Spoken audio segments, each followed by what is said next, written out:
seria a definição geral desse subjetivismo.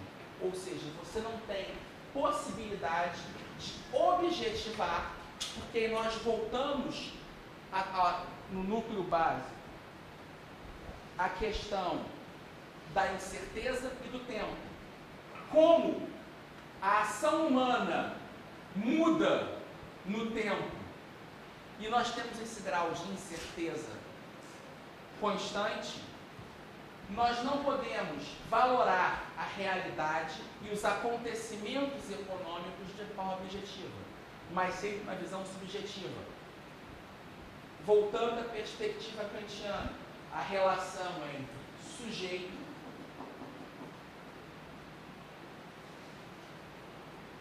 e objeto. A perspectiva objetiva, ela tenta entender a realidade pela lógica do objeto. O conhecimento é possível. Eu vou entender o computador tal como ele é em sua computadosidade. A perspectiva subjetiva vai dizer que o meu conhecimento do computador não é tal qual ele é enquanto um computador, mas a minha percepção de sujeito relacionada ao objeto. O caráter individual, a preferência pessoal, a minha forma de enxergar, a minha forma subjetiva de entender a realidade vai interferir no processo.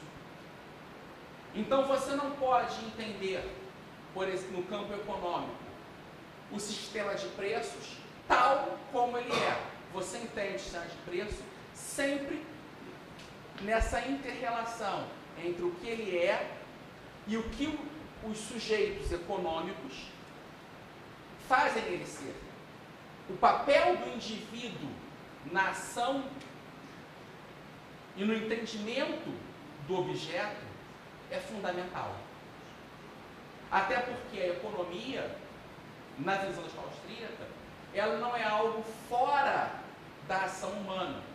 Não existe o homo economicus em estado puro. Ah, não, ele vai agir assim, seguir essas lógicas. A economia, a ação econômica, é uma inter-relação entre agentes humanos. E essa inter-relação, você tem variáveis imensas. Ah, não, eu estou pensando hoje em jantar carne, mas eu decido comer peixe. As pessoas mudam. Essa subjetividade é a base da complexidade do sistema. Então, quando o economista, numa linha keynesiana, tenta compreender a macroeconomia numa visão mecanicista, eu com todas as variáveis, ele acaba criando os monstros que a economia moderna hoje é. Em relação ao tema desse subjetivismo,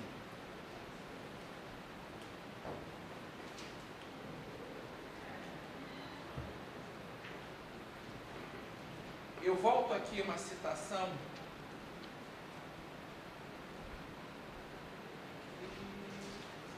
na página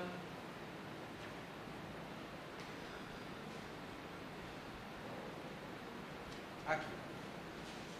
O subjetivismo, página 20, enfatiza a criatividade e autonomia das escolhas individuais e, por conta disso, subordina-se ao individualismo metodológico, a concepção de que os resultados do mercado podem ser explicados em termos dos atos de escolha individuais.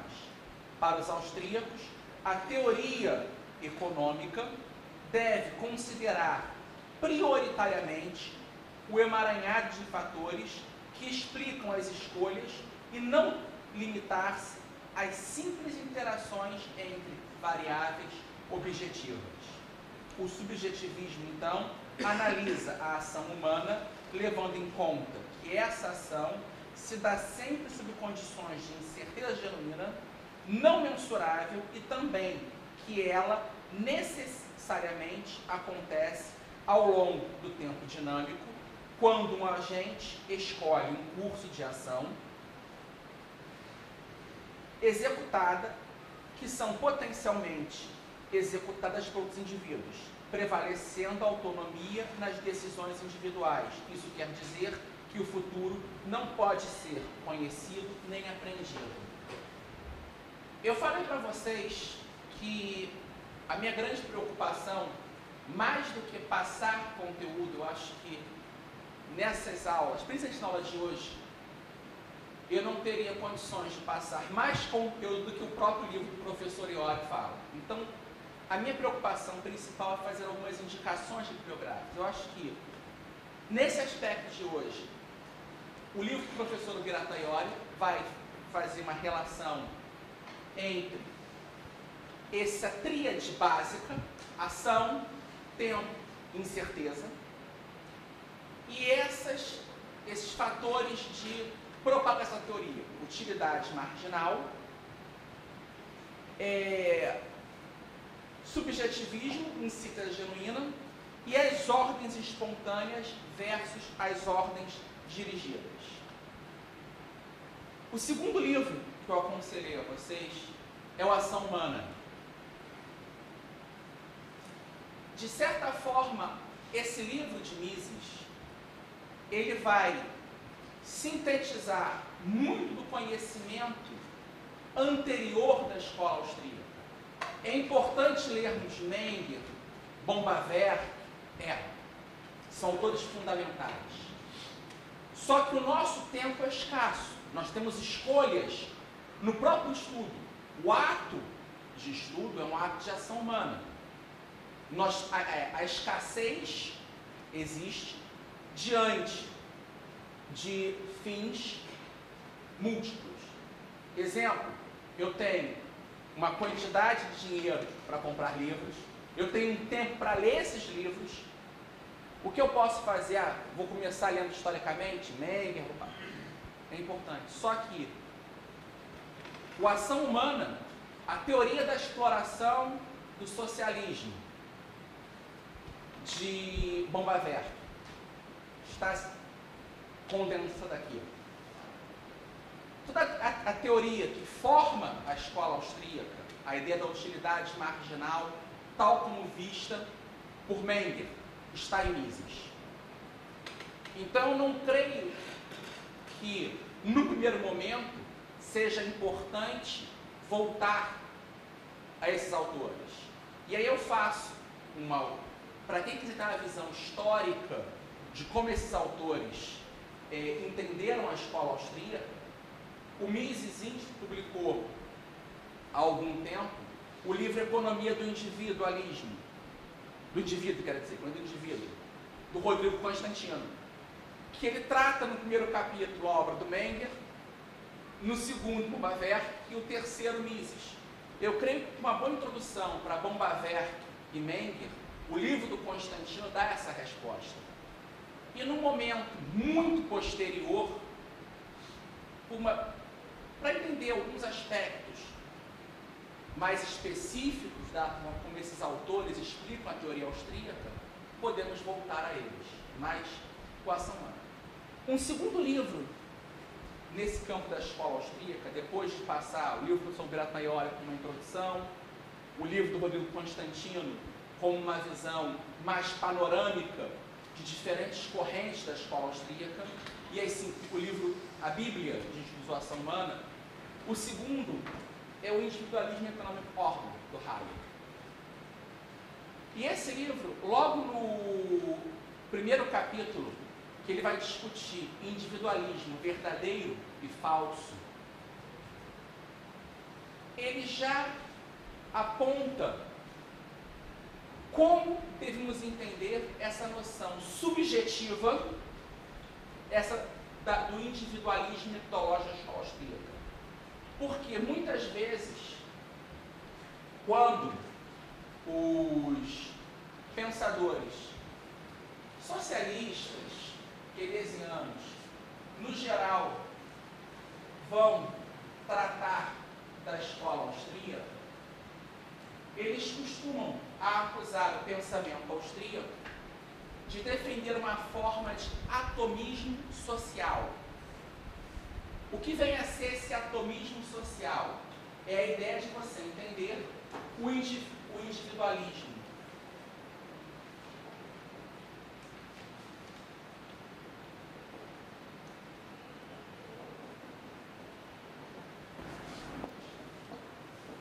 Que seria o falso individualismo, é você entender que os agentes econômicos são como Robinson Crusoe, homens isolados.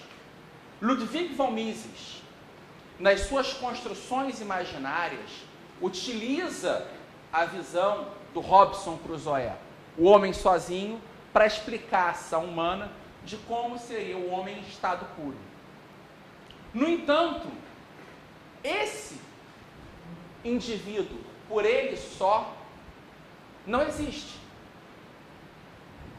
A visão do Hayek, nesse aspecto, de um individualismo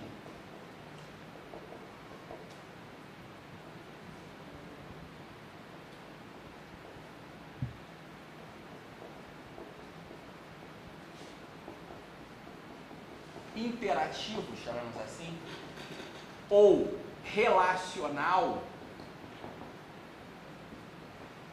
que é o verdadeiro individualismo,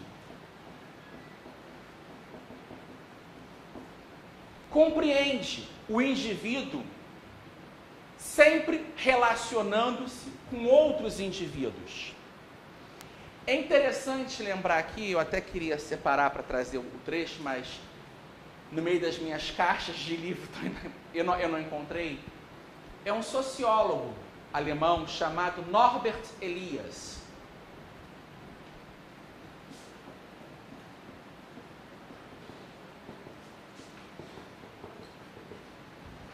Que tem um livrinho em português, lançado pela Zahar, chamado A Sociedade dos Indivíduos. E é uma questão muito complicada para os sociólogos discutirem essa relação do indivíduo com a sociedade. Porque a maioria das escolas sociológicas tendem a ter uma visão holista. Eles entendem a sociedade como um todo, um complexo, e não importa o papel do indivíduo. O que o Norbert Elias tenta fazer nesse livro? Demonstrar que o conceito de sociedade seria impossível sem o conceito de indivíduo. Não existe sociedade sem indivíduos. E ao mesmo tempo ele mostra que esses indivíduos não são indivíduos atomizados. Eles não são indivíduos que podem agir por si só. Nenhum indivíduo no mundo de hoje viveria por ele mesmo. Ele necessita interagir com outros. Então é impossível também se pensar no indivíduo fora de um contexto de sociedade. Ele dá o exemplo, mesmo Robinson Crusoe, numa ilha deserta, sozinho, ele é um indivíduo que traz uma série de valores. Quem foi Robinson Crusoe? Um inglês do século XVIII, que tinha certos valores, aí ele acreditava. Então nós carregamos uma bagagem cultural de experiências de interação com outros indivíduos, uma bagagem cultural, na visão do Hayek, criada